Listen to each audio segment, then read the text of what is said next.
voici une introduction générale sur la CDB. Vous pouvez bien entendu en lire plus, trouver plus d'informations dans d'autres espaces. Il s'agit ici vraiment d'une introduction assez courte pour que vous puissiez comprendre de quoi il s'agit.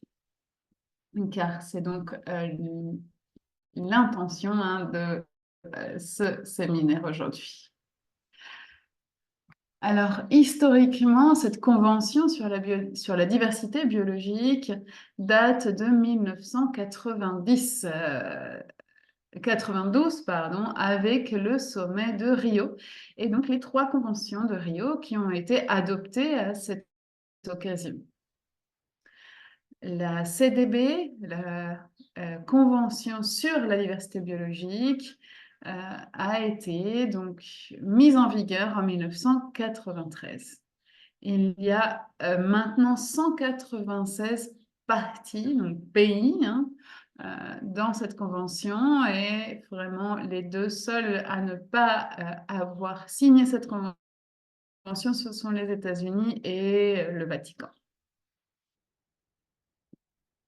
Alors, il y a 3 objectifs principaux qui sont la conservation de la diversité biologique, l'utilisation durable des composantes de la diversité biologique et un partage des bénéfices équitables et justes, des bénéfices issus de l'utilisation de ressources génétiques. Alors, ce contexte historique est très important car cela montre bien un changement de paradigme dans le monde de la conservation. Il s'agit véritablement d'une grande avancée. Depuis déjà les années 70, il y avait un changement et ces années 90 ont vraiment marqué ce tournant. Et ce contexte historique est nécessaire pour bien comprendre donc l'arrivée de cette convention et tout l'agenda concernant le développement durable.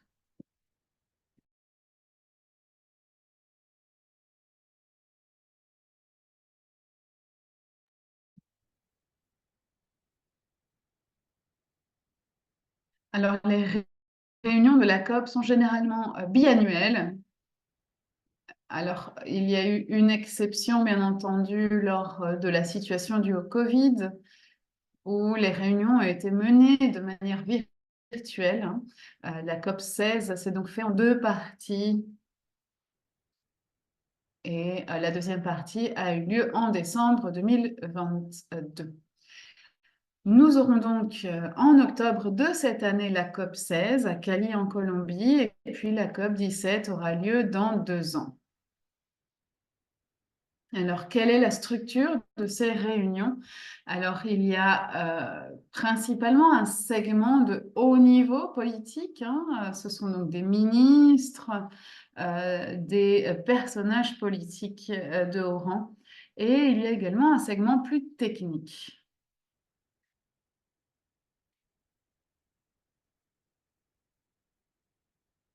Il y a également un secrétariat et un bureau de la CDB qui s'occupent de l'ordre des choses.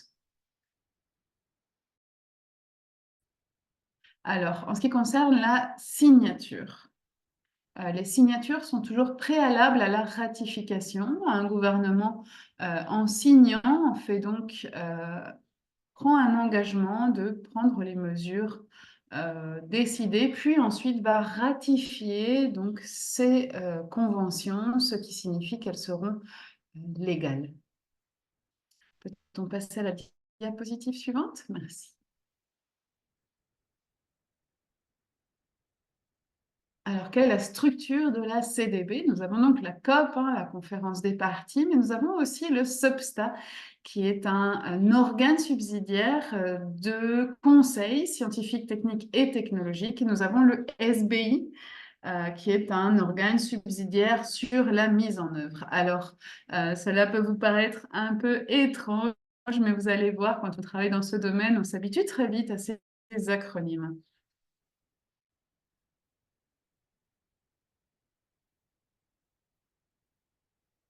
Alors, le SUBSTA a pu savoir avec des avis, hein, des conseils techniques, alors que le SBI travaille vraiment sur la mise en œuvre, hein, de comment les pays vont mettre en œuvre le cadre mondial sur la biodiversité. Alors, c'est un cadre, hein, qui a été également adopté au sein de l'ACDP. Passons à la prochaine diapositive, s'il vous plaît. Il y a un secrétariat de la Convention, comme je le disais. Il ne s'agit pas d'un organe de prise de décision.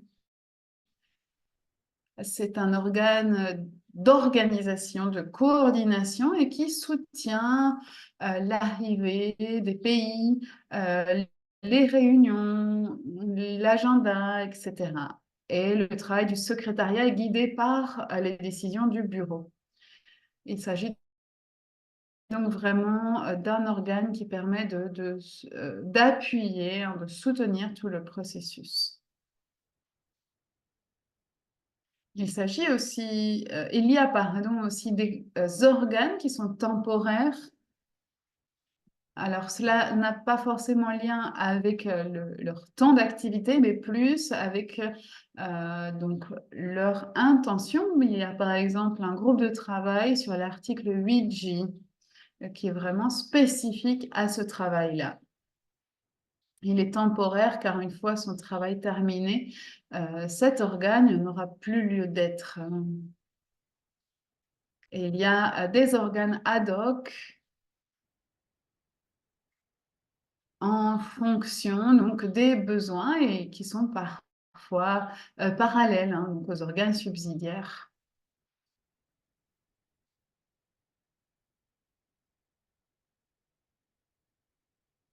Alors, quels sont les mécanismes de mise en œuvre? Il s'agit ici d'un point important. Si vous êtes participant ou observateur, comme je crois que nous le sommes la plupart d'entre nous ici, hein, c'est-à-dire que nous provenons de la société civile, d'organisations, de certains groupes de femmes par exemple, des communautés locales, des peuples autochtones, des jeunes, etc.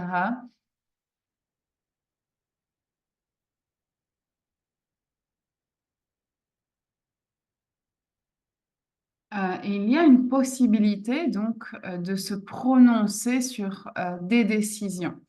Mais tout ce processus est très long. Il y a des négociations, des discussions, un grand nombre, hein, d'éditions, etc. Donc vraiment, la COP représente, hein, la dernière étape dans la finalisation et la prise en compte des décisions. Alors, je dis cela car il est très important euh, de bien se rendre compte qu'il n'y a pas que la COP. Bien entendu, c'est une réunion importante, il y a beaucoup de monde qui y va, mais comme je le disais, si nous voulons vraiment avoir une influence en tant que société civile, eh bien, aller à la COP, ce n'est qu'une étape. Si nous ne faisons que cela, eh bien, cela peut être un peu trop tard. Il est important de faire un travail au préalable, hein, de contacter les points focaux, de parler avec les différents décideurs politiques dans les pays. Il y a donc vraiment un travail préalable d'influence et de plaidoyer. Car une fois que les décisions sont adoptées, eh bien, les pays, les partis euh, ont tout un agenda, hein, devant eux. Euh, alors, par exemple, ils devront très certainement adopter un plan d'action stratégique sur la biodiversité, connu comme SPANB ou NPSAP en anglais. Il y a donc un grand nombre d'étapes à suivre pour les pays, entre autres l'élaboration d'un rapport national qui montre un peu quelles sont les avancées, les défis euh, concernant les cibles nationales. Les parties, donc les pays, doivent également s'engager dans des partenariats et travailler, participer, contribuer donc au mécanisme financier pour la mise en œuvre de ce cadre mondial donc sur la biodiversité.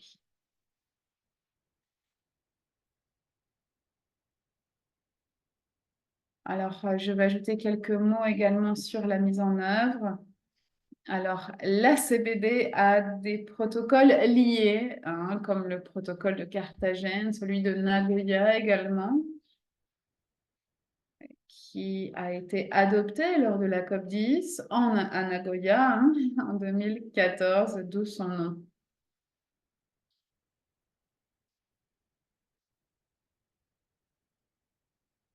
Alors, une fois qu'un pays, qu'une partie a ratifié la convention, cela ne signifie pas, hein, qu'il va ratifier automatiquement ces protocoles de Carthagène et de Nagoya. C'est pour ça que je les mets séparément, hein. Il s'agit d'un processus de ratification différent. Alors, parlons un peu, très rapidement, bien entendu, de la prise de décision. Alors, le secrétariat n'est pas un organe de prise de décision. Les partis sont les seuls à pouvoir prendre des décisions. Lorsqu'on parle des partis, ce sont donc les pays qui ont ratifié la convention.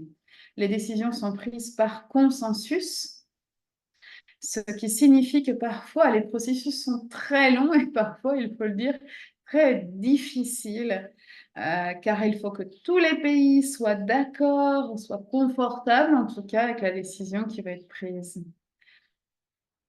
Cela implique aussi que lors des réunions comme celle du SOBSTA, du SBI, les projets, hein, donc de déclaration de décision sont très souvent édités. Il y a de nombreuses parties qui sont mises entre crochets. Alors, il est important de bien comprendre ce que cela signifie quand c'est entre crochets. Cela signifie que ces mots ne sont pas encore acceptés, qu'ils vont devoir continuer à être soumis à un processus de réflexion, de négociation.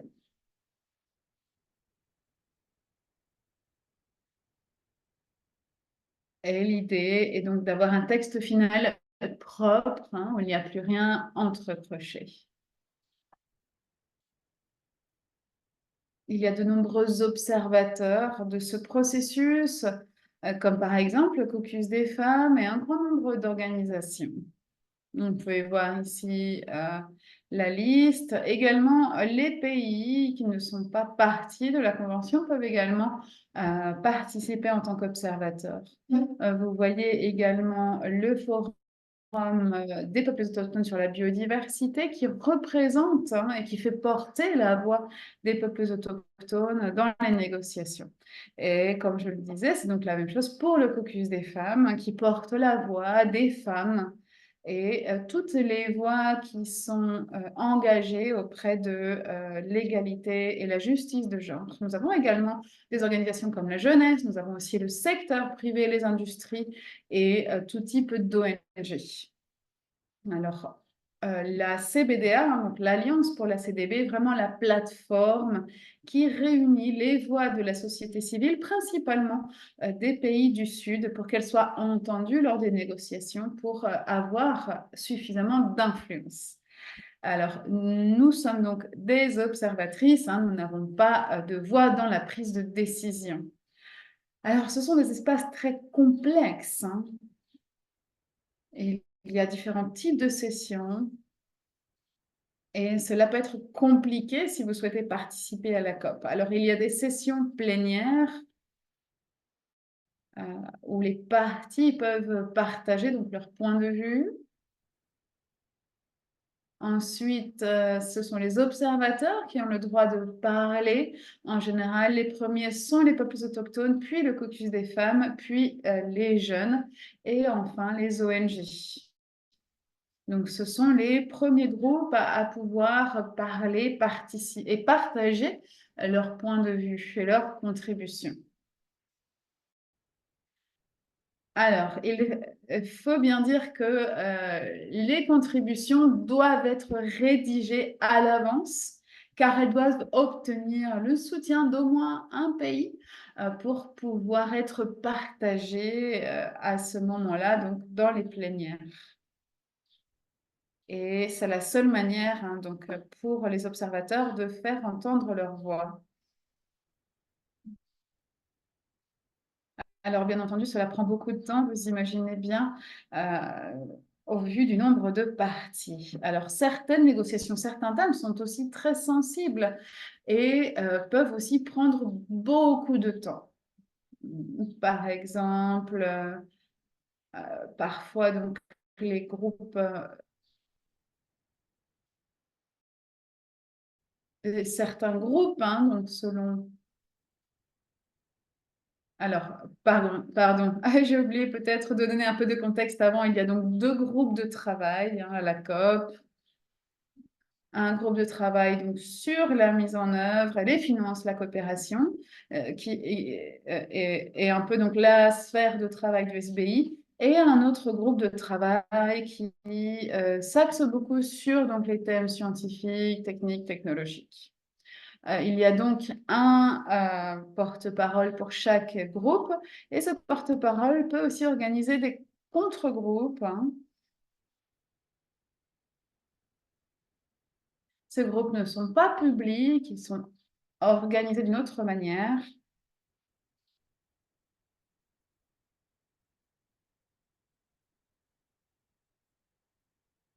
Et il y a donc de nombreuses informations et consultations qui sont confidentielles euh, lors de ces sessions de travail, hein. Alors, les porte-paroles peuvent aussi décider d'inviter des observateurs à ces réunions confidentielles. Il existe également des groupes plus petits sur des thèmes qui sont très controversés ou très sensibles.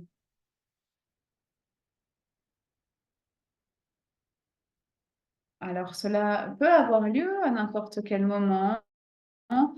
Cela va dépendre donc des personnes qui président les groupes de travail, ou cela peut être demandé également par les parties si besoin.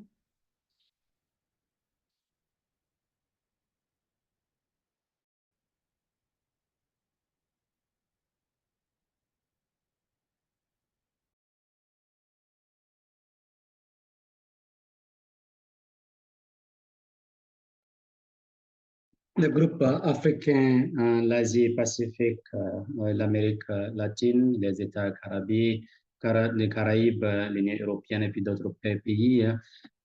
Ça, c'est très important, mesdames et messieurs, parce que les groupes, les groupes politiques font des sessions, ils ont des rencontres régionales préalables chaque jour, hein, et aussi comme tout le monde qui a participé à la COP, ils ont des, des déclarations comme étant un groupe régional. Et dans certains cas, comme l'Union européenne, et puis parfois, c'est la position de l'Union européenne qui couvre les positions de certains pays, membres de l'Union européenne. Durant l'ouverture ou bien la clôture, les groupes régionaux doivent intervenir, n'est-ce pas? Donc, cela est important parce que, par exemple, relativement à cette question de genre et aussi l'un des éléments des campagnes de plaidoyer, le caucus femmes sur la cible unique sur la question genre qui s'est produite.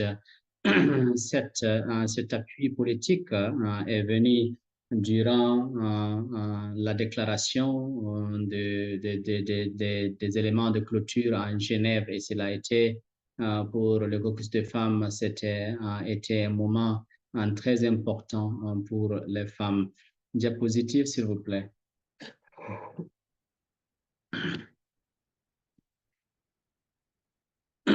Mesdames et messieurs, comment est-ce que qu'est-ce qui devient qu'est-ce qui est discuté, hein, des questions de routine durant les COP et aussi durant les rencontres de la biodiversité, du cadre de la biodiversité. Ce cadre d'un plan de décennie et pour le cadre global de la biodiversité, le cadre mondial de la biodiversité de Montréal a été adopté en décembre, la COP 15 en décembre 2022. Et c'est la mise en place des objectifs pour 2025-2030. C'est une période quand même, si vous comptez, de 7 ans, dans 7 ans, pour pouvoir changer cette perte de biodiversité. Ce ne sont pas des petites actions et des petits engagements qui sont requis dans ce sens, mais absolument des mesures urgentes et des mesures importantes sont à prendre. Mais il y a d'autres questions quand même qui sont récurrentes, discutées au travers de différentes positions, au travers de la mise à place de papiers, les changements climatiques, la biologie synthétique, la biodiversité, aujourd'hui qui devient un élément important après l'expérience de COVID-19, la biodiversité et la santé qui sont venus comme étant un autre élément de discussion important. Pour faire mention, mesdames et messieurs, ce que nous devons vous donner comme ressources, l'argent, le nerf de la guerre, comme on le dit, si on peut retourner aux diapositives précédentes, l'argent, bien sûr, le mécanisme de financement pour les différentes actions sous la CBD, c'est Jeff, Jeff, mais nous avons aussi d'autres partenaires d'engagement financier bilatéraux, d'autres pays qui se sont engagés à investir et d'autres institutions financières. Mesdames et messieurs, je vais m'arrêter ici. Peut-être j'ai pris trop de votre temps, toutes mes excuses. Et comme j'allais dire, c'est des éléments de base, mais qui sont très nécessaires.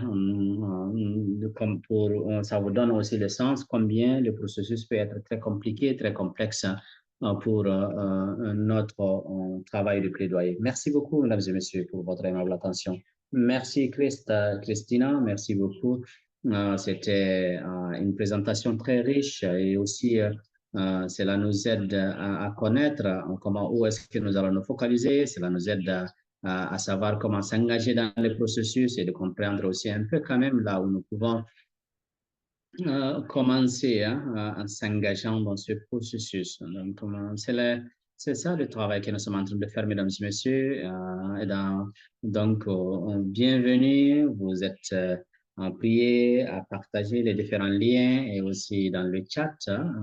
N'hésitez pas de lire, d'aller sur notre plateforme et Fatima peut les partager. Vous pouvez aussi avoir accès à notre nouveau journal d'information.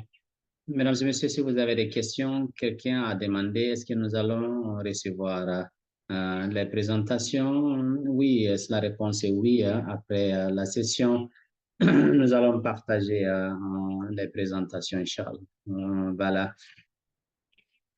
Si vous avez des questions, mesdames et messieurs, si vous avez des commentaires, si vous avez des éléments, des additifs, n'hésitez pas à nous contacter ou bien la parole est ouverte avant qu'on ne passe à la prochaine présentation. Nous allons prendre 3 minutes si quelqu'un.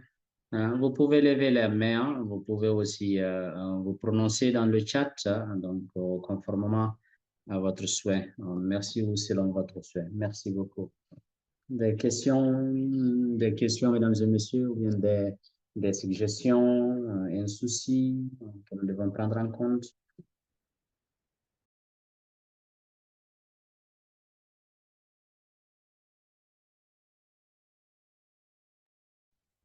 Très bien, mais au cas où une question vous viendra en tête, mettez dans le chat et notre équipe va s'en charger et aussi vous faire un retour.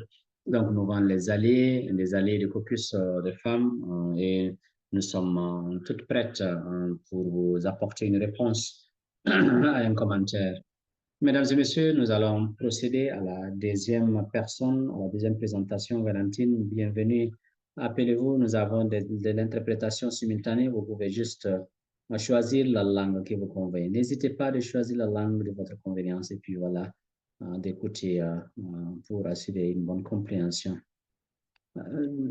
Est-ce que vous nous entendez, mesdames et messieurs? Merci beaucoup. Bienvenue. Oui, on vous entend très bien. Merci beaucoup. Merci à Christina. À Christina et aussi à tous chers camarades, comme je le disais. Je m'appelle Valtina et Brésil. Je coordonne le programme de genre de, euh, de la coalition mondiale forestière et de Caucus. Hein. Et je vais partager avec vous certaines réflexions et relativement les activités que nous utilisons. Et aussi, nous allons parler de la question du genre. Beaucoup de camarades qui ont des différents contextes relativement aux espaces institutionnels et d'autres personnes qui peuvent être des experts. Je voudrais que cette conversation soit beaucoup plus un échange et aussi mettez-vous à l'aise. Vous pouvez apporter des informations supplémentaires que je suis en train de partager avec vous. Vous pouvez aussi poser des questions, même si vous pensez que ces questions sont des questions simples. Gardez à l'esprit qu'il n'y a pas une question stupide, comme on le dit. Chaque question est importante et pour pouvoir avoir ce processus de renforcement de capacité. Et n'hésitez pas de faire des commentaires et poser toute question qui vous viendra en tête, Inch'Allah. Le genre dans la CBD, c'est une conversation que je pense que c'est très important pour notre session, bien sûr, mais avant de rentrer dans le jeu, je pense que ça serait très intéressant de réfléchir, de passer un remue-ménage sur les relations, les intersections entre le genre et la biodiversité, et aussi là où nous sommes en matière de ces différents concepts, les concepts initiaux du genre et de la biodiversité. Un élément important est surtout d'identifier l'influence de rôle de genre construit par la réalité sociale, la gestion et la conservation de la biodiversité dans d'autres secteurs et dans d'autres domaines d'intervention. Nous voyons parfois de façon très claire, mais en matière de biodiversité et de genre, nous pensons qu'il est important de réfléchir sur ces rôles de genre et aussi comment est-ce qu'ils relatent et aussi sur la gestion, l'utilisation, la gestion, parce que le rôle des femmes sont très différents de celui des hommes, différentes responsabilités, différentes priorités, surtout des différents accès aussi au processus de prise de décision et de partage de connaissances. Nous devons d'ores et déjà comprendre et réfléchir comment est-ce que ces différences se composent et aussi comment comprendre le processus et comment intégrer cette question de genre dans le cadre de la Convention en comprenant ces rôles sociaux affectent de façon différente les femmes et les hommes et les affectent différemment dans le cadre de la gestion des ressources de biodiversité sera un point de départ pour nous, n'est-ce pas, pour pouvoir démarrer ces différentes discussions.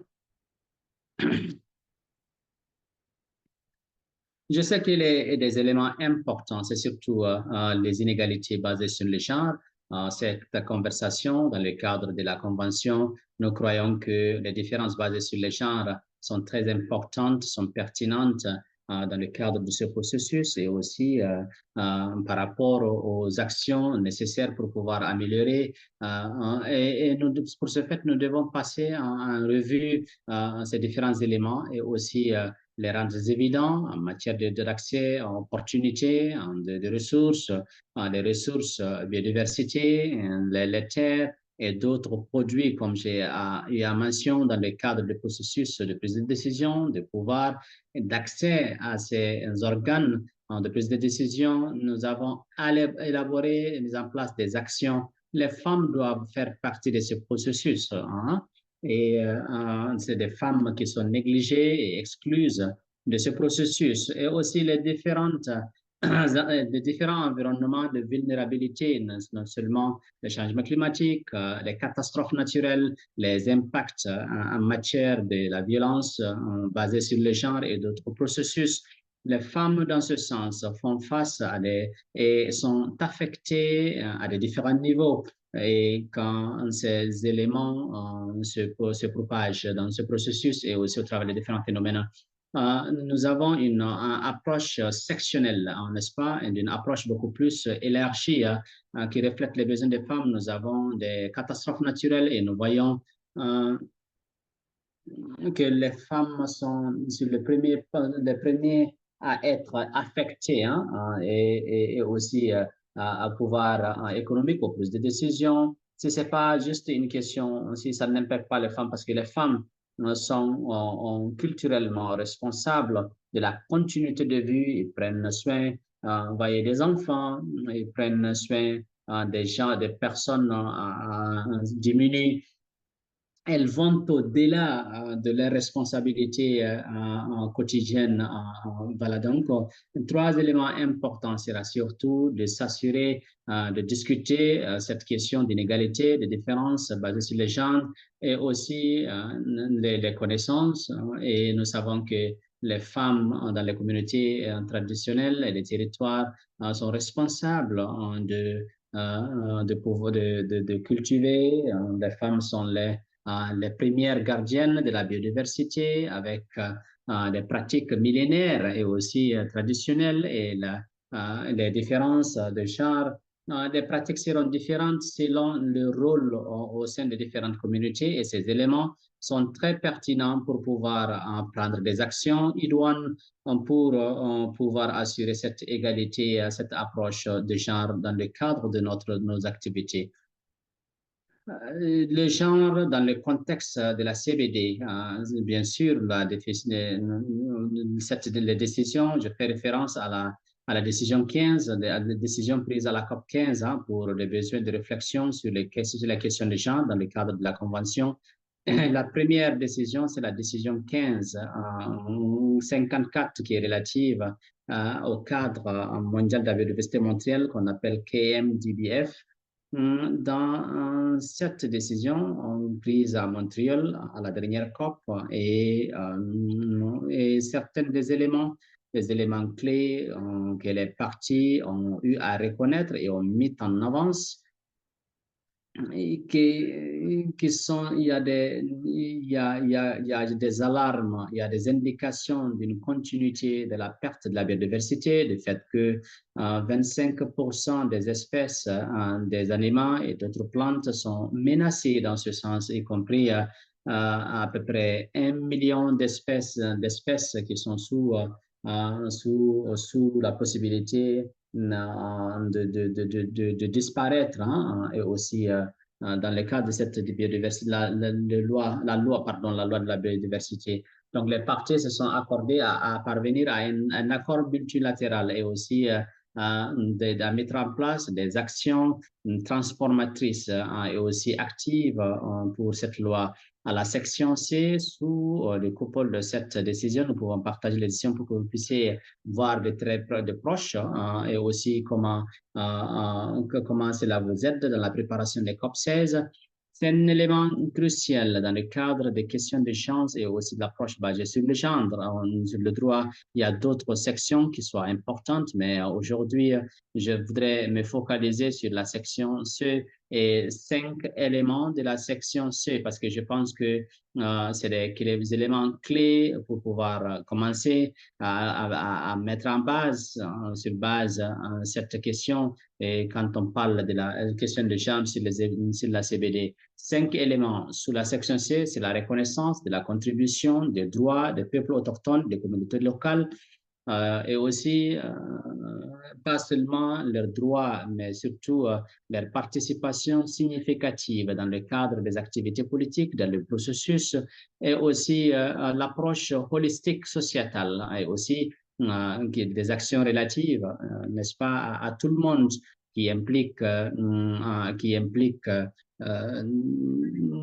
des acteurs pertinents, l'approche basée sur le droit de l'homme, qui est un élément positif de la convention KMTBF, c'est pas seulement les mots qui dans le texte négocié qui consistent, mais c'est aussi qu'est-ce qui se trouve, qu'est-ce qui se cache derrière, qu'est-ce que cela implique dans le cadre de la protection de ceux qui sont au front de la conservation, de la biodiversité, et aussi le dernier, mais pas le moindre, l'égalité dans le genre est mentionné sous la section C, l'autonomisation des femmes, des jeunes filles, qui signifie que ce n'est pas seulement pertinent d'accroître le nombre de délégués, des délégués de la délégation féminine, mais il est important, oui, de donner beaucoup plus d'espace aux femmes, mais il est davantage plus important d'avoir accès au processus de prise de décision et aussi ceux qui sont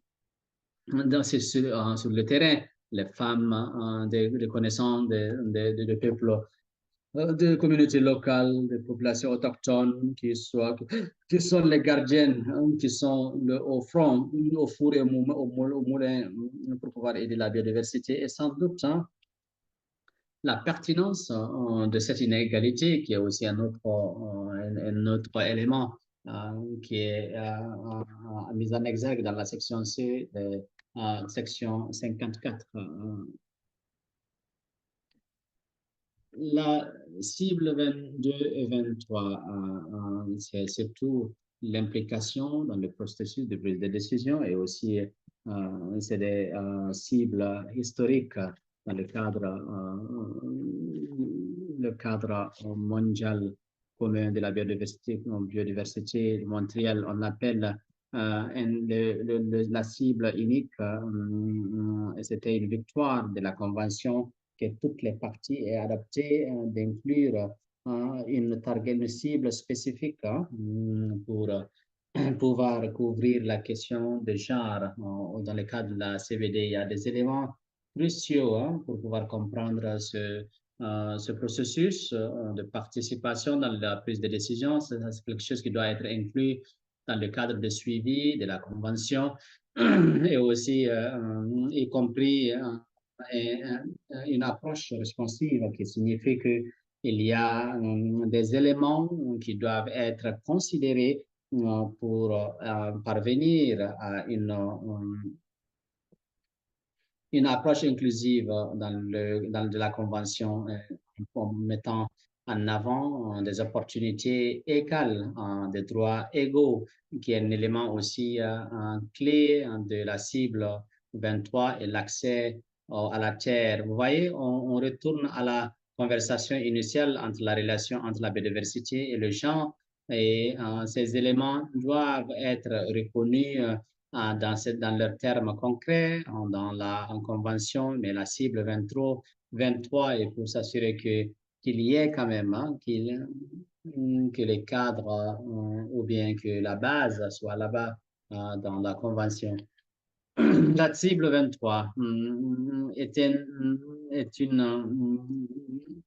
approche, est une cible d'approche basée sur les droits de l'homme qui inclut le respect et la protection de l'environnement et des droits de l'homme, des défenseurs des droits de l'homme, et aussi et les éléments d'accès à la justice, qui est un élément pertinent, et le respect pour une décision préalable sur la base de consensus, et aussi de prise de décision, processus de prise de décision pour des questions culturelles et aussi des questions relatives au régime foncier pour les peuples autochtones et les communautés locales.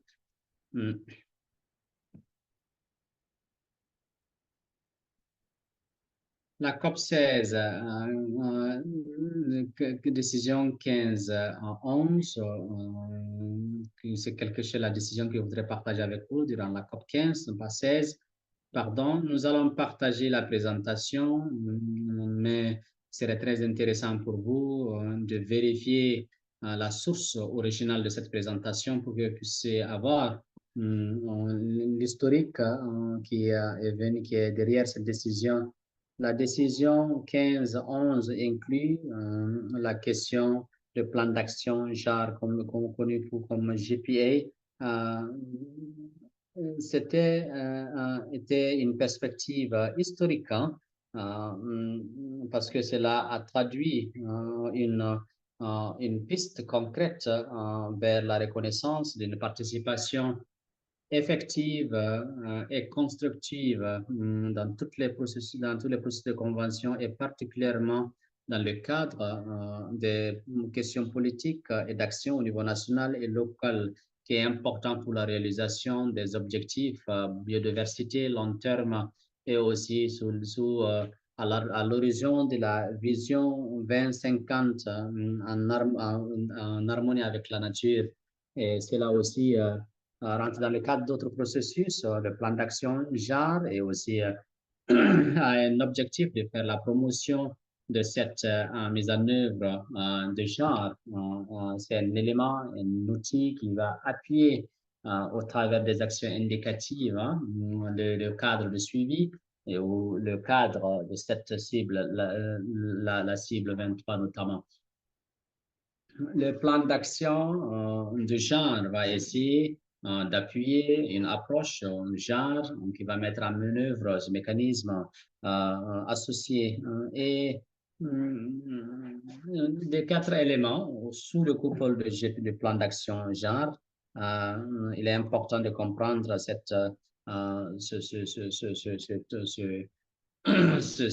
élément et pour comprendre la considération des questions de genre, la décision encourage les parties à appuyer et à avancer dans les discussions de l'implication du genre, de la considération du genre et et assurer des actions de mise en œuvre responsives aux questions de genre et des actions concrètes pour pouvoir faire avancer la considération et aussi la considération des questions de genre dans les décisions. Et c'est des éléments qui vont guider le processus, mais aussi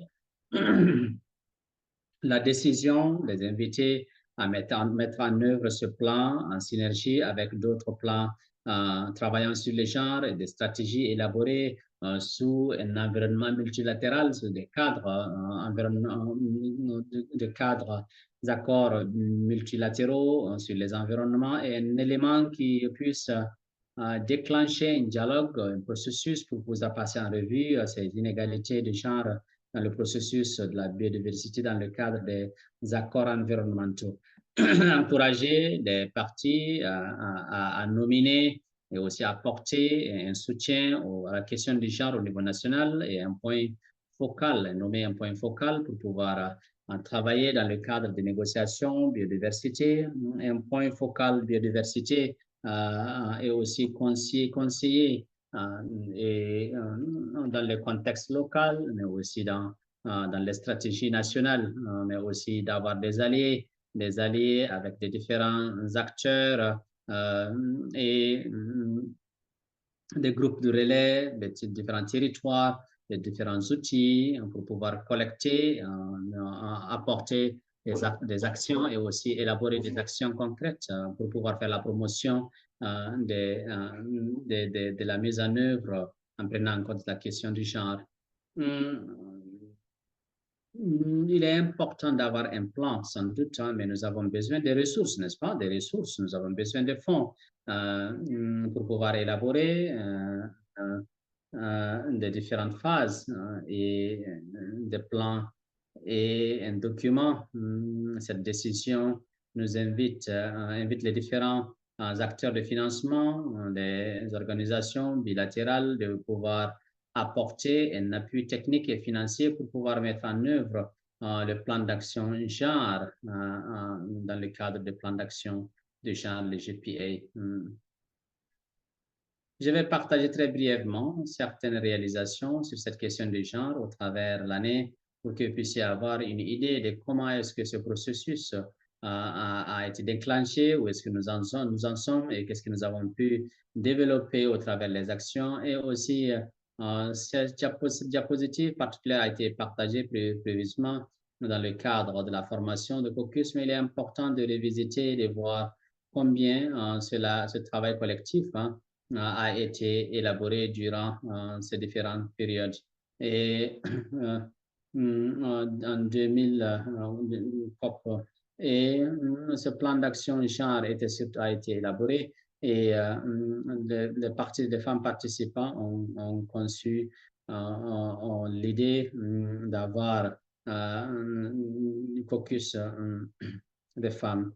Et en 2010, à la COP 10, la première rencontre a mis en place une certaine collaboration et aussi initiée dans le cadre de ce processus de réalisation pour réaliser beaucoup plus de visibilité et aussi de résultats pour pouvoir apporter des et en 2012, à la COP 12, au moins 8 décisions relativement ont été adoptées. Vous voyez, en 2 ans, certaines organisations collectives de différents groupes, ayant de différents contextes différents, se sont débrouillés quand même à réaliser quelque chose. Il est très important que vous rejoigniez cette session et tout en espérant que vous allez rejoindre le caucus.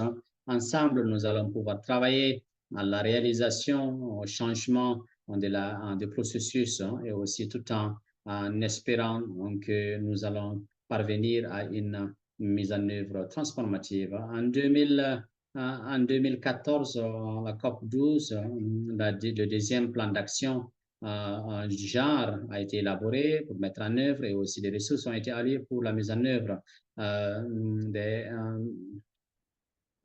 et des actions élaborées. Et aussi en 2016, à la COP 13, le caucus et a eu beaucoup plus de visibilité, de reconnaissance et aussi, sans doute, nous avons eu des réalisations remarquables en se basant sur le prestigieux héritage et aussi à la COP 14, nous avons eu le GBF nous avons pu quand même faire le plaidoyer pour une décision explicite au poste, un cadre prenant en compte le genre dans le cadre de la biodiversité. Ça a pris du temps, c'est un processus, ça a pris du temps pour pouvoir sur la biodiversité dans le cadre des négociations biodiversité.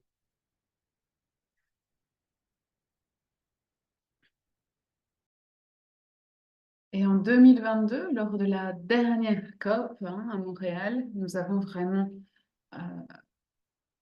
reçu une grande victoire grâce donc à la cible concernant l'égalité des genres, donc une cible à part entière, ainsi qu'un plan d'action sur le genre robuste et ferme. Donc, si vous avez des questions, des commentaires, si vous souhaitez également apporter des compléments d'informations, n'hésitez pas à le faire. Et juste avant donc de rendre la parole, je voulais aussi remercier l'engagement de nombreuses femmes qui ne sont peut-être pas présentes ici aujourd'hui, mais qui ont contribué à cette grande victoire et qui ont fait avancer notre travail et notre organisation. Je te rends la parole, Scobia. Merci beaucoup, Valentine. Et merci également donc, à toutes les personnes présentes et aux personnes qui continuent de nous rejoindre. Merci Valentina de rappeler aussi de cette intersectionnalité entre genre et biodiversité. Alors, nous avons quelques minutes. Si vous avez des questions, n'hésitez pas à les partager. Vous pouvez donc partager vos questions à Christina ou à Valentina. N'hésitez pas à écrire vos questions dans le chat. N'hésitez pas également à ouvrir votre micro pour poser votre question en direct. N'hésitez pas aussi à utiliser votre langue de préférence. Nous avons l'interprétation pour le français et l'espagnol. Si vous souhaitez aussi rejoindre le caucus des femmes, nous avons partagé les liens dans le chat. N'hésitez pas à nous écrire. Nous serons ravis de vous répondre. Alors, il y a une question ici dans le chat. Il me semble que c'est une question peut-être pour Christine. Mais n'hésitez pas à compléter ces réponses. Alors, nous avons Kaira qui demande la différence entre le protocole de Nagoya et le protocole de Nagoya-Kuala Lumpur. Christina, est-ce que tu souhaites répondre? Je vois que tu as déjà écrit dans le chat, mais pour les personnes qui ne sont pas au courant, tu pourrais peut-être nous en dire plus. Merci d'avance. Oui, alors en effet, j'ai dû réfléchir un peu pour donner une réponse à cette question. Donc, il s'agit d'un protocole supplémentaire au protocole de Cartagena, concernant donc, le protocole de Nagoya-Kuala Lumpur. Alors, le protocole de Carthagène a une longue histoire depuis 2003 et c'est un organisme vivant. C'est un document qui concerne les organismes vivants et modifiés. Le protocole de Nagoya a été adopté en 2010 à Nagoya, puis en 2015 a été mis en œuvre et a à voir avec l'utilisation des ressources génétiques et l'accès à ces ressources. Voilà un peu pour les aspects techniques sur cette question. S'il y a d'autres personnes expertes là-dessus, n'hésitez pas à compléter cette information générale. Merci beaucoup, Christine. Tiffen, est-ce que tu souhaites ouvrir ton micro et partager ta question avec tout le monde? Oui, bien entendu. Et merci beaucoup, Scovia. Merci pour cette session. Je suis vraiment ravie d'être ici et j'ai hâte d'entendre la suite. Alors, je voulais simplement partager cette idée. Et de n'avoir... Alors, nous avons un point focal pour la CDB, mais je souhaitais savoir si nous pouvons avoir aussi un point focal spécifiquement sur le thème du genre. Parfois, cela est difficile d'avoir suffisamment de personnes avec une expérience conséquente et qui ont le temps de faire ce travail aussi. Alors, j'espère que cela fera partie des discussions lors de la COP et que les pays vont vraiment discuter des ressources, des partenariats nécessaires pour mettre en œuvre le cadre, mais aussi mettre en œuvre les plans d'action sur le genre dans les différents pays. Et j'aimerais beaucoup entendre vos opinions là-dessus et savoir quelles sont les opinions de vos différentes délégations là-dessus. Donc, pour la suite, et vraiment de quelle manière utiliser les partenariats pour assurer l'équivalent d'un point focal sur le genre et la biodiversité. Merci beaucoup. Merci beaucoup, Tiffany. Valentina, je crois que c'est une question pour toi, mais bien entendu, tout le monde est libre d'apporter des compléments de réponse. Alors, il s'agit d'une question très intéressante. Merci de l'avoir posée. En effet, il est pour moi très important de discuter des partenariats et de leur pertinence. Alors, le premier point, c'est que nous faisons aussi ces sessions avec le caucus des femmes car il est nécessaire de créer des réseaux et d'avoir un soutien suffisant pour les points focaux. Car ce sont ces points focaux qui vont ensuite être le soutien des parties lors des négociations.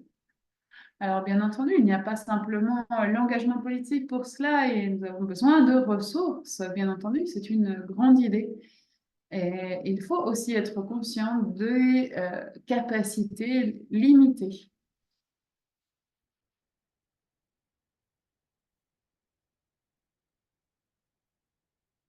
C'est pourquoi nous souhaitons, au sein du caucus des femmes, nous assurer du soutien des différents pays, des différents partis, de voir si donc les points que nous soulevons sont en lien avec l'expérience et l'expertise que nous avons au sein du caucus des femmes. Cela est tout à fait essentiel. Et je pense que dans les prochains événements qui seront organisés par le caucus des femmes, ce sera très certainement un thème qui sera à l'agenda.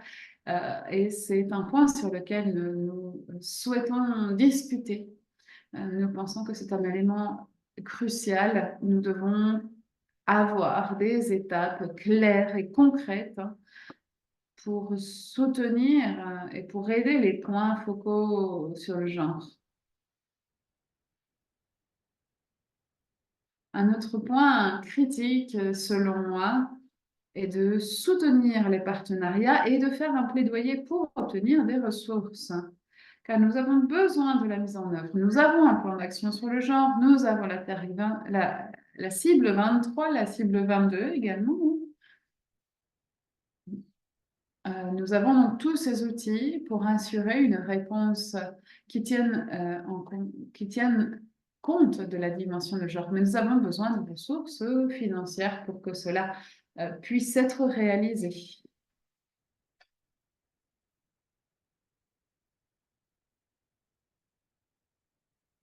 Et vraiment, le point essentiel ici est que le soutien aux points focaux soit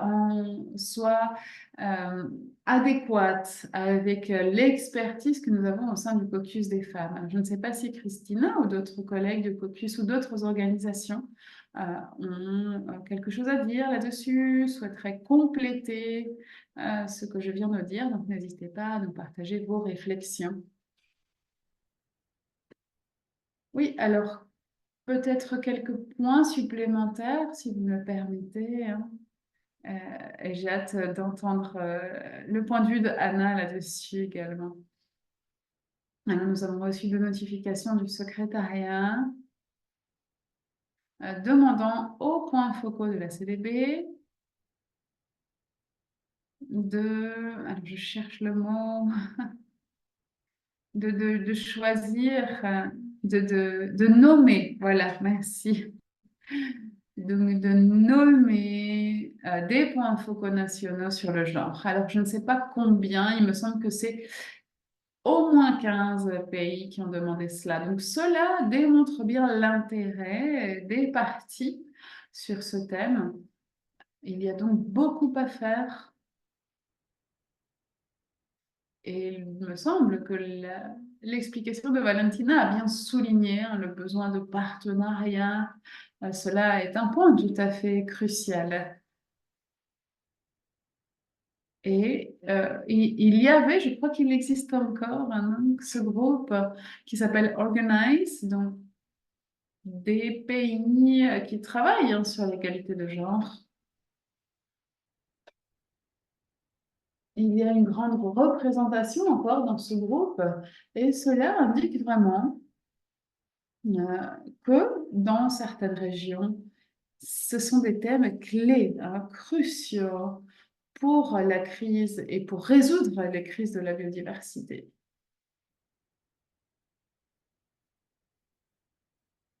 On trouve ici principalement les pays qui sont très intéressés par les thèmes liés au genre et à la biodiversité. Voilà quelques points supplémentaires. Merci beaucoup, Christine. Y a-t-il d'autres questions?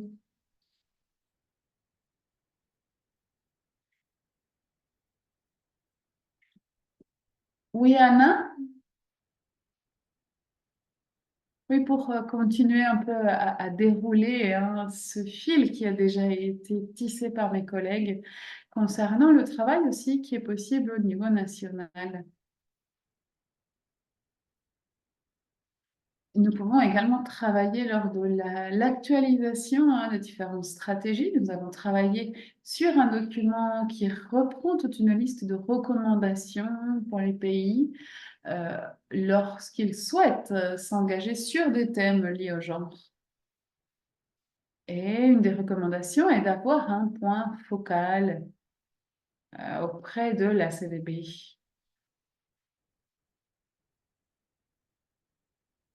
Nous faisons ce même type de recommandations dans tous les processus participatifs. Il y en a un en cours en ce moment d'ailleurs.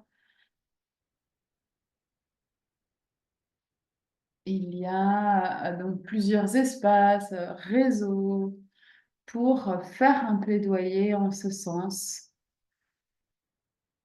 Et cela, au niveau national, permet véritablement d'améliorer l'engagement des partis. Merci beaucoup, Anna. Il me semble qu'il y a une main levée de Labine. Puis nous écouterons Kaina et puis ensuite Fatima. Alors j'espère que j'ai bien prononcé les noms.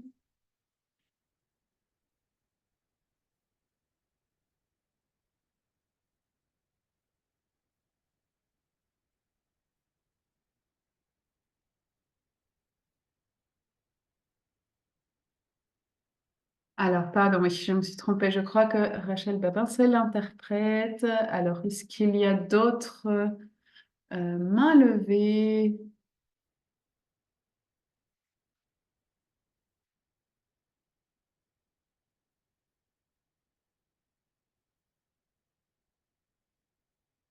Fatima, il me semble que tu avais la main levée. Est-ce que tu souhaites ajouter quelque chose? Oui, merci beaucoup, Scovia.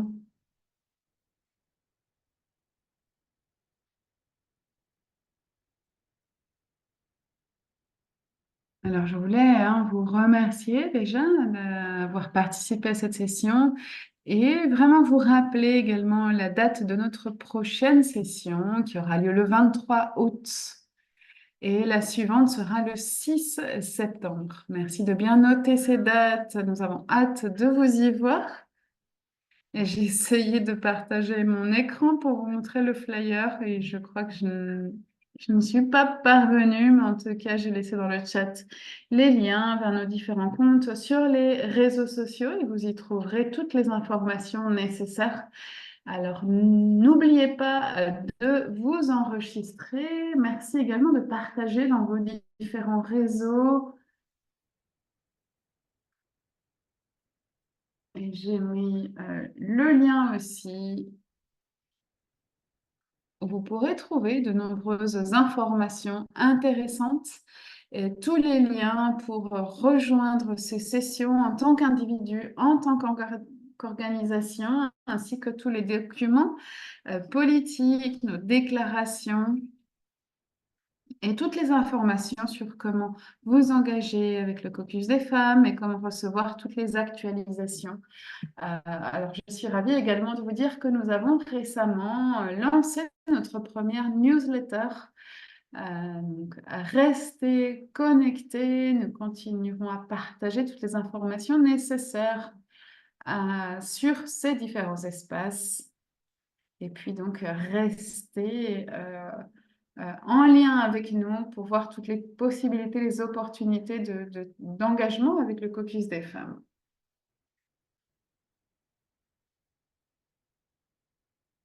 Sachez que tout le monde est bienvenu, peu importe votre contexte, votre expertise. Merci beaucoup, Scovia. Je te rends la parole. Merci beaucoup, Fatima. Il me semble qu'il n'y a pas d'autres questions dans le chat. Donc, merci, Fatima, pour ces mots. Et avant de conclure, je voulais donc vous rappeler, comme Fatima vient de le faire, les 2 prochaines sessions pour août et septembre qui auront un contenu très intéressant pour vous pour participer à la COP. Donc aujourd'hui, nous avons parlé plutôt des différents organes, de la création de la LCDB, de son fonctionnement. Nous avons parlé des liens entre genre et biodiversité. Lors de notre prochaine session du 23 août, nous allons parler plus de la COP Comme Christina le montrait, il y a eu différentes COP qui ont marqué l'histoire hein, pour l'intégration des femmes. Et lors de cette prochaine session, nous parlerons donc de nos attentes auprès de la COP en tant que caucus des femmes. Nous allons voir de quelle manière rendre ces COP plus sensibles au genre et comment nous préparer pour cela. On se retrouvera donc dans 2 semaines pour continuer ces sessions. Le lien pour vous enregistrer est dans le chat, donc n'oubliez pas de le faire à l'avance. Et je vais donner la parole à Anna pour donc conclure cette session. Merci beaucoup, Scovia. Je vais donc continuer en espagnol. Alors, merci beaucoup à toutes les personnes présentes. Merci de nous avoir rejoints. Merci à tous nos collègues également d'avoir participé, d'avoir présenté. Merci de leurs efforts hein, pour présenter cela. Merci à toutes les personnes qui ont pris la parole ici aujourd'hui. Je suis vraiment ravie de voir que cette première session se déroulait de cette manière. Et je vous rappelle que lors de la prochaine session, nous n'allons pas reprendre hein, tout ce qui a été dit aujourd'hui. Nous allons continuer sur d'autres thèmes. Donc, n'hésitez pas à nous rejoindre le 23 août, le 6 septembre, car vraiment, nous allons aborder de nouveaux thèmes, comme le disait Scovia. Nous allons parler lors de la prochaine session de la COP, comment cela fonctionne, les groupes présents, de quelle manière y participer, que signifie être observateur en silence, observateur avec une voix, etc. Donc vraiment, nous prendrons 2 heures hein, pour nous préparer de la meilleure des manières à la COP. Et nous vous partagerons des documents. Nous vous aiderons à comprendre tout cela. Et il est important hein, de se préparer dès maintenant et voir donc les thèmes qui nous intéressent lorsque nous travaillons autour des axes genre et féminisme. Et puis, nous vous aiderons également à voir comment comprendre la page web de la CDB. Cela n'est pas toujours évident et il est parfois difficile de trouver les informations pertinentes. En tout cas, nous vous aiderons à voir comment comprendre les informations de la COP 16. Et il y a toujours une page Internet spécifique hein, pour chaque COP. Il y a de nombreuses choses à prendre en compte pour comprendre cette structure, pour comprendre les dynamiques qui soutiennent ces négociations et ces espaces, pour comprendre quels sont les documents sur lesquels vous pouvez commenter et voir quels sont les autres groupes de la société civile qui seront également présents. Et bien entendu, hein, nous parlerons de comment le caucus souhaite s'engager auprès de cette COP et de quelle manière nous allons nous inscrire hein, dans ce mouvement plus ample de la société civile. Et je vous invite vraiment à rejoindre le caucus. Vous pouvez trouver dans le chat tous les liens vers donc, nos plateformes, vers nos médias sociaux. Et n'hésitez pas donc à nous contacter si vous souhaitez avoir les newsletters, les actualisations, etc. Alors parfois, cela nous prend du temps parce que nous n'avons pas autant d'aide que nous le souhaiterions, mais merci donc de votre patience, merci de votre écoute, de votre participation et merci de cet espace de respect également. Scovia, je te rends la parole. Merci beaucoup, Anna. Alors, avant de fermer ce Zoom, n'hésitez pas donc à ouvrir tous les liens qui ont été partagés dans le chat. Merci à tous nos oratrices. Merci Christina, merci Valentina, merci Anna pour tes mots d'ouverture et de fermeture. Et merci également à nos interprètes qui nous aident à faire les ponts entre les langues. Et rappelez-vous que le caucus des femmes, c'est pour vous, pour que vous puissiez faire entendre leur voix, que vous puissiez être incluses. Nous sommes donc des femmes de différentes régions, différents contextes, mais nous pouvons vraiment parler avec une seule voix auprès de la COP 16. Alors, merci de nous avoir rejoints.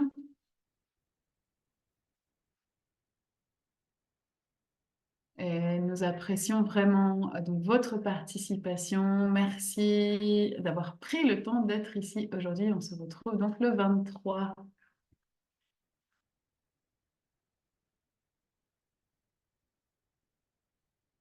Merci beaucoup.